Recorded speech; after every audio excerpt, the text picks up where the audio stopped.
tonight we're going to talk about the Phantom Menace, episode 1 of the prequels from the Star Wars trilogy. And it starts off even before the movie. This thing started off with a lot of anticipation.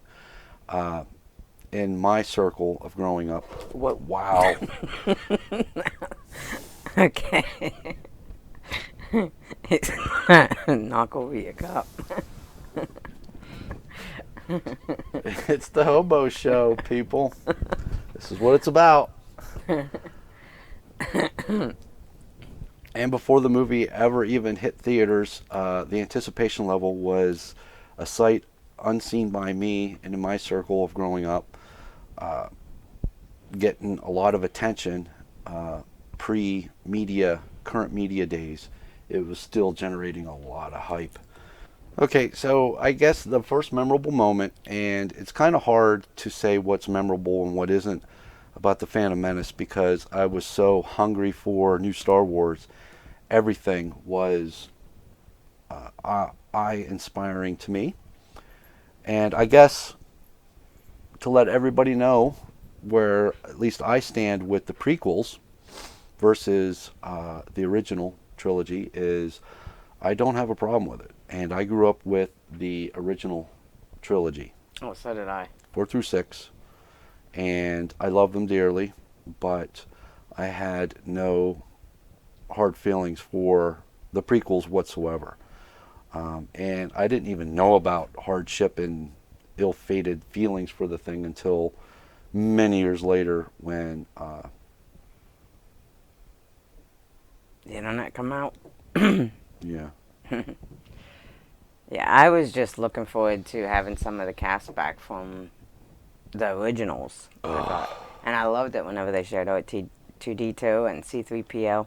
That was just awesome. So the opening scene showing this vessel carrying our 2 beloved Jedi to the Trade Federation negotiations, it immediately had the flavor of everything that I loved in Star Wars already. We had the Force, and we had the spaceships, and we had the tech. Yeah. So I knew that everything was going to be fine.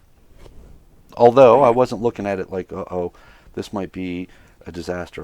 That never even entered my thoughts. So all I knew was what I was seeing, and I liked what I was seeing. We get our first look at Jar Jar. Yeah. And before we get into that,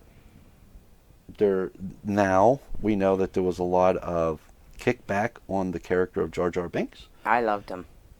Where do we stand on that here at the Reedsters Lounge? I loved him. I thought he was funny. My take on Jar Jar, for the record, is I did not have a problem with him during the movie. I thought there was a lot more of him than what we needed, but never did I think that it took away from the movie. No. Well, my only problem with Jar Jar is why did he have to go along with them on Tatooine when they're going for parts to repair the ship? I don't understand why he was part of that trip. Why didn't he stay back at the ship with Obi-Wan and R2 and all them? I agree. But I think, yeah, so I really can't see why he went along. Even though I do think that they had some really funny moments, though, on Tatooine with him. Like when he got he hit that thing and got his head numb.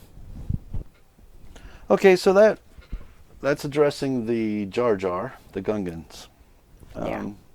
It's just another race in the lore now of Star Wars. But it did play, a huge part, though, towards the end. Yep, absolutely did. They had to be there. Yeah. Okay, so now Qui-Gon and Obi-Wan and Jar Jar's in that ship vessel thing under the water, heading back to the Naboo people to warn them. That was the next memorable moment of the movie for me, was the infamous, there's always a bigger fish. Oh, yeah. I loved that. I did too. I've never seen anything like it before. That was new to me. But a funny moment that I just like to call out that I remember was the first one, the first incident, because there was 2, was when that big Gooberfish or whatever it's called, is about to capture our heroes, and then that larger sea land walking creature thing as grabs a hold of the Gooberfish, and puts it in its mouth and then rips it in half. Just before that scene ends, I just thought it was very funny, even at the time, that he discards its head and just tosses it away from him. And not that big of a deal, but for me it was very funny. Yeah, I didn't even take notice to that part. I was more taking notice to the whole, the bigger fish comes down and grabs them, and, Kind of it's just a little funny moment. I liked it. Which gets us into the whole thing about the Naboo technology. The Naboo cruisers, their fighter ships, all new for this generation of Star Wars fan moviegoers. And I was sold. I remember, and I bring this up because it's just a big sticking point for me at the time. The original trilogy of Star Wars gave me, anyway, a sense of real technology that I could relate to at the time, even at my young age. The way you could sort of see the panels together on the X-Wings, and the way the X-Wing's nose cone was shaped. Even I, at such a young age, could transfer over to what was real jet fighters. So for me, they were borrowing looks from what I knew was real into the imaginary world of Star Wars, and I could totally buy it. I totally sold into it. It didn't take much for my imagination to accept and love what I was seeing. So, since this takes place before all this, we get to see some new tech, and thus the Naboo tech of fighters and stuff, and how it was all streamlined and elegant. It was almost like it was a pre-dawn age of war. This is what civilizations were like once they were able to just lead peaceful, productive lives, and it wasn't driven by war. I thought it was very sad about Anakin leaving his mother, and I think Qui-Gon could have made more of an attempt with, I'm not sure what the trader that owned, the guy that owned Anakin and his mother's name was, but I think Qui-Gon could have done better at dealing for his mother and for him. Which I know in the long run, the story wouldn't make sense, because that part, helps get Anakin his hate. But why part of the reason why he turns to the dark side. But it could have been a whole different story if he would have bartered harder to trade for his mother.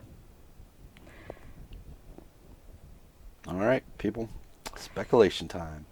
What would have happened if Anakin's mom would have been allowed to go for the ride? Right. Well, then, he'd have nothing to be upset over, would he? I believe Anakin was born to be upset. His destiny. Really? He would find something to be upset about. Hey everybody, thanks for sticking around this long. If you liked what you've seen, the whole show can be found right here in this box.